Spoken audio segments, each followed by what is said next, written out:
Didik TV KPM. Kita mulakan.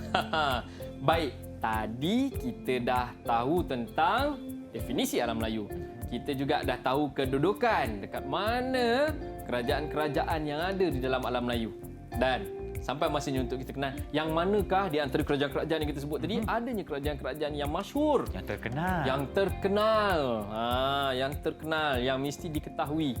Kerana mereka ni merupakan pemain-pemain yang besar di dalam persejarahan alam Melayu secara tinggalannya. Jadi pada akhir segmen ini kita mengharapkan bahawa murid di atas talian dan murid yang sedang menonton di rumah boleh memerihalkan kerajaan alam Melayu yang masyhur. Baik, kita mulakan dengan kerajaan yang pertama.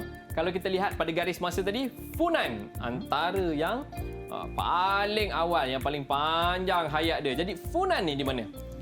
Kita tengok. Kerajaan Funan berpusat di Vayadaputra, diasaskan oleh Brahmin bernama Kaudinya. Kemudian beliau berkahwin dengan Soma, pemerintah wanita di Sungai Mekong, dan membentuk kerajaan Funan. Masyhur semasa pemerintahan Fashiman. Fashiman meluahkan kuasa ke Sungai Mekong hingga Teluk Kamran sebelah timur. Kita tengok. Maksudnya kerajaan Funan ini tadi bukannya dia dah daripada awal ada kerajaan Funan tu, tak. Dia adalah gabungan di antara kerajaan kecil. Kalau kita tengok, diasaskan oleh Brahmin bernama Kaudinya, berkahwin dengan Soma.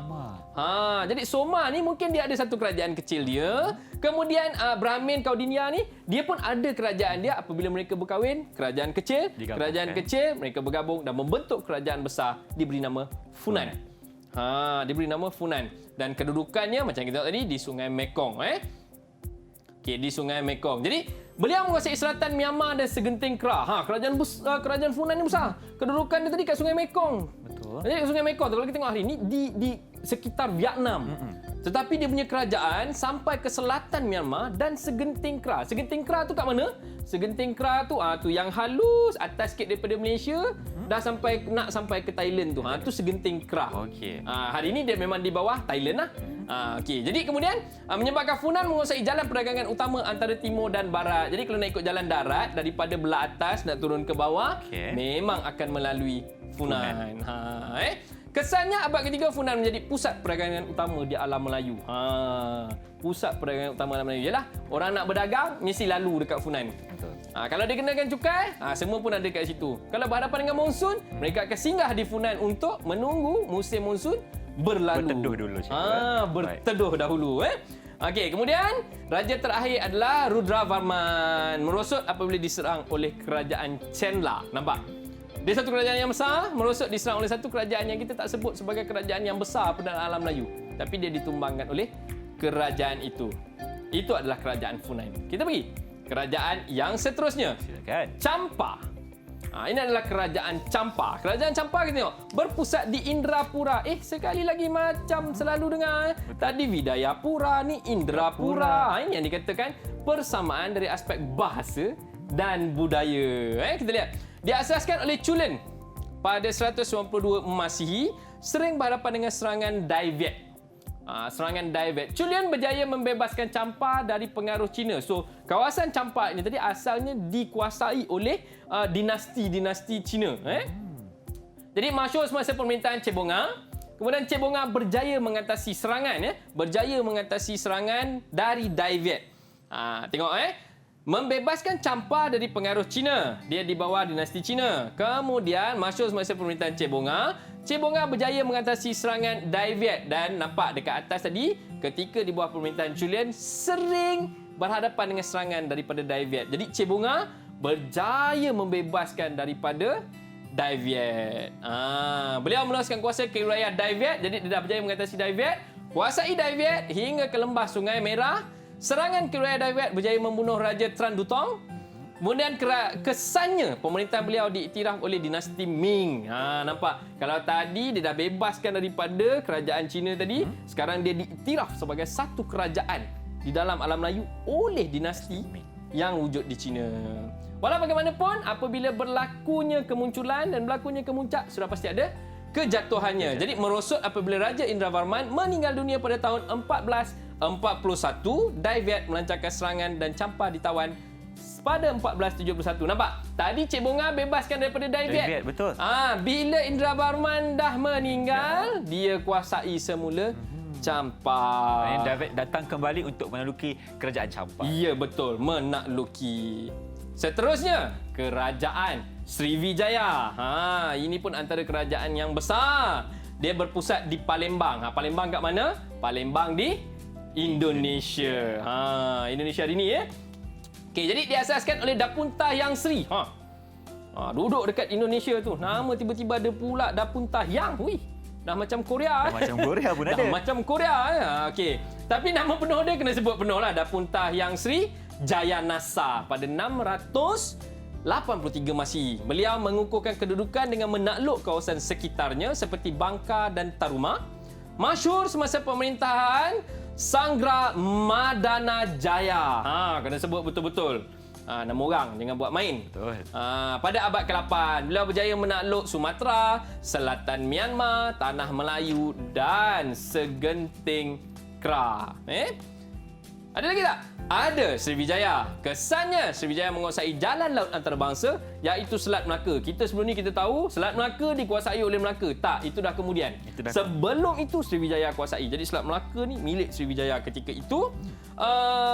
Selat Melaka dan Selat Sunda menjadikan Sriwijaya kuasa perdagangan utama di alam Melayu. Kalau kita tengok kerajaan yang sebelum dia tadi menguasai laluan darat untuk sampai ke sebelah sini kerana dia kena lalu segenting Kra tu, tapi untuk laluan lautnya, laluan airnya Sriwijaya yang kuasai Selat Melaka. Ia juga menjadi pusat pengajian agama Buddha. Itu sebab kalau kita tengok di Indonesia ini masih ada banyaknya candi. Betul.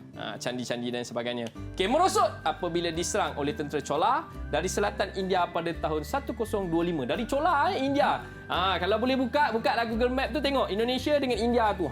Jauh tu, tapi dia datang dan takluk.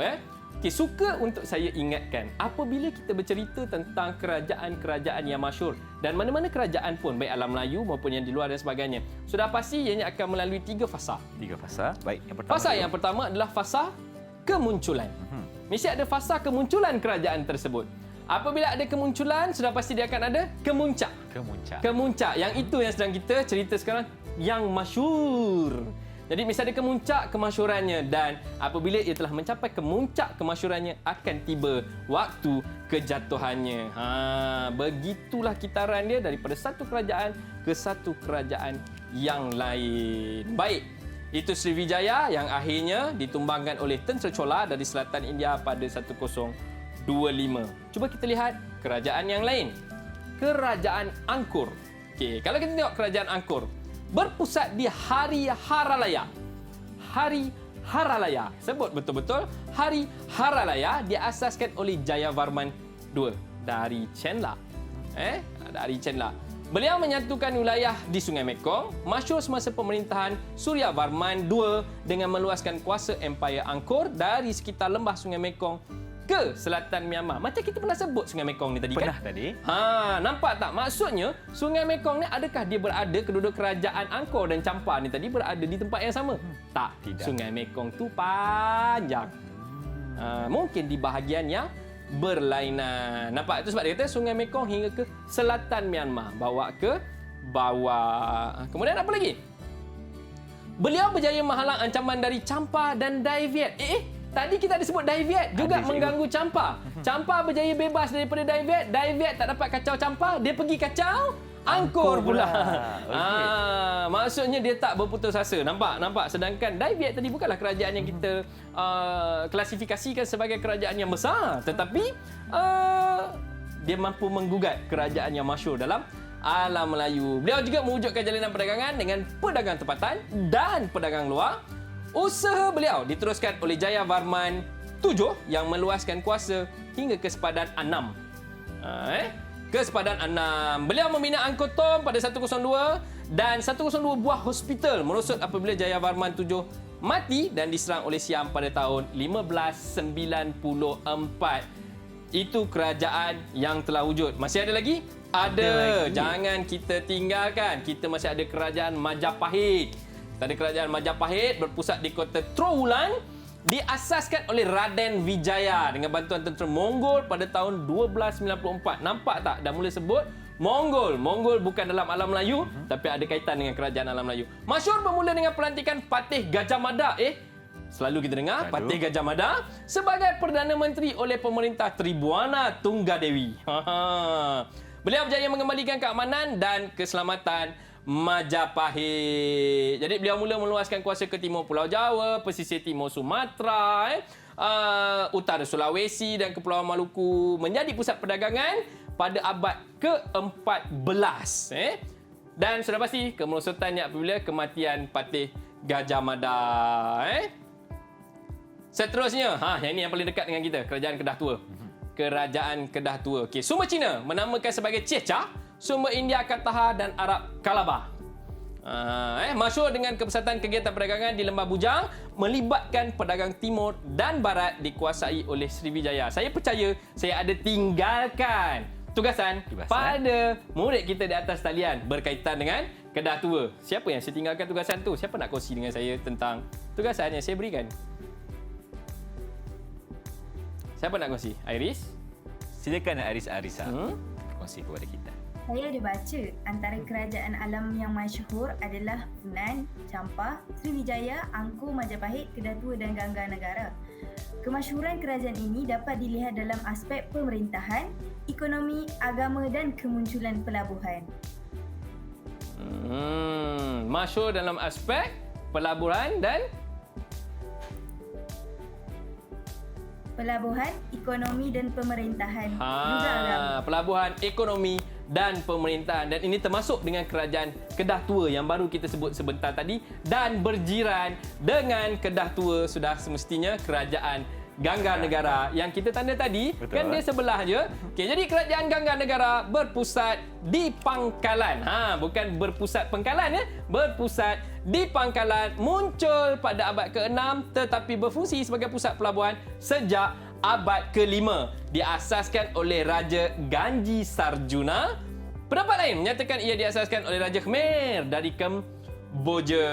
Jadi masyhur pada abad ke-9, dia dah muncul, dia masyhur abad ke-9. Abad ke-5 mula dikunjungi oleh pedagang luar, kewujudan pelabuhannya dan berjaya mempertahankan kedaulatan juga mula lemah apabila diserang oleh Kerajaan Chola. Jadi itu tadi beberapa kerajaan yang masyhur yang menguasai alam Melayu ketika kewujudan mereka, Pangeran Irfan. Didik TV KPM